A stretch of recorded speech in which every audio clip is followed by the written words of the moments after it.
គ្នាយើងមួយថ្ងៃហ្នឹងមានលេងប៉ះអាស្អីគេ MG នេះដល់ពេលតែគេវាយយើងងាប់ទៅគេដាក់ MG ប៉ាក់យូនឹងមកដោយសារតែមួយថ្ងៃហ្នឹងគឺខ្ញុំអាសាលេងប៉ះខ្លាំងមែនតើហ្មងទាំងគ្នាគេទាំងគ្នាខ្ញុំនិយាយពីថាហ្នឹងហើយទៅពេលវាយគេងាប់ដាក់ MG ប៉ាក់យូទៅហើយខ្ញុំក៏អត់ដឹងថាហ្នឹងគឺវាជា trend ក្នុង TikTok ឬក៏មិនដែរតាមខ្ញុំគិតថាប្រហែលជាមានពីណាគេនៅក្នុង TikTok ណាមួយដែលថានាំអាចប្រើ MG ស្អីគេហ្នឹងជា game ហ្នឹងចឹងគឺខ្ញុំលេងប៉ះតប៉ែឈូនេះគឺឲ្យតែពេលវាយខ្ញុំងាប់វាយគ្នាខ្ញុំងាប់គឺដាក់ MG អីប៉ាក់យូនឹងមកហើយគឺអត់ខ្វល់ទេ game ចាញ់មកចាញ់ទៅក៏អត់ខ្វល់សំខាន់តែបានដាក់ MG ហ្នឹងដូចជាកន្លែងនេះអញ្ចឹងគេជន់កឆាំងងាប់គេដាក់ MG ប៉ាក់យូមកឌឺឆាំងភ្លាមហើយចាំមើលកន្លែងនេះវិញអាហ្នឹងវេនខ្ញុំម្ដងខ្ញុំចូលទៅវាយជាមួយនឹង Lancelot ជាមួយនឹងឈូជាមួយនឹងអីហ្នឹងគេពេលដែលគេវាយខ្ញុំងាប់ទៅចាំមើលណាគេដាក់អាប៉ាក់យូហ្នឹងមកហើយចាំមើលនេះឲ្យតែពេលគេវាយគេងាប់នឹងតែគេដាក់ឯកន្លែងនេះគេវាយឆាំងងាប់ទៀតតែគេអត់លោតអាប៉ាក់យូមកមុនវាយឆាំងងាប់ទៀតនិយាយទៅដូចអូតូឆាតអញ្ចឹងហើយកន្លែងនេះគេទាត់ខ្ញុំចូល trade ងាប់ក៏គេដាក់ដែរប៉ុន្តែកន្លែងហ្នឹងគេរៀង3នាក់ចូល trade ទៅអញ្ចឹងទៅប៉ុន្តែដាក់រៀងយូរបន្តិចដូចជា slow hand ប្រហែលជាគេវាអត់អូតូលឿនដូចពេលវាយឆាំង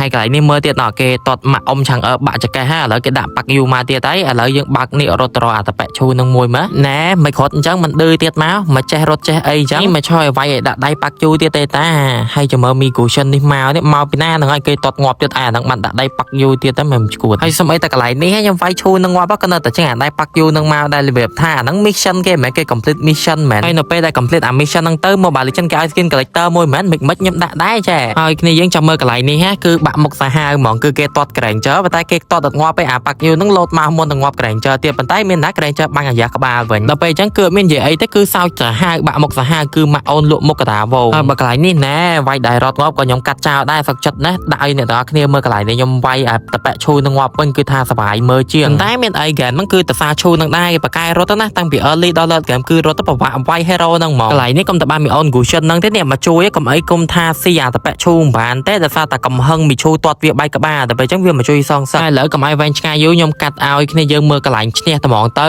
គឺកន្លែងតប៉ែឈូហ្នឹងគេមកទាត់ខ្ញុំទៀតតែនិយាយទៅគឺដូចគេគុំខ្ញុំដែរហ្នឹងណាដោយសារតែខ្ញុំស៊ីគេពី3ដងហើយតែទាត់ខ្ញុំទាត់ទៅមិនខ្វល់ទេសំខាន់ក្រែងចើខ្ញុំស៊ីផ្ទះដាច់ហើយឥឡូវគ្នាយើងឃើញអត់គឺកាត់ជាអូនឈូបាក់មុខបដាឲ្យអូនឈូប៉ាក់យូទៅឡើងបាក់មុខឡើងបែកត្រាតឡើងបែកផ្ទះហ្មងណានិយាយទៅអា MG ស្អីហ្នឹងឈូងដាក់អីដាក់ទៅរឿងគេខ្ញុំមិនសូវខ្វល់ទេគ្រាន់តែថារៀងខ្នាញ់តិចព្រោះតាំងពី early ដល់ late game គឺ MG ប៉ាក់យូនឹងមករហូត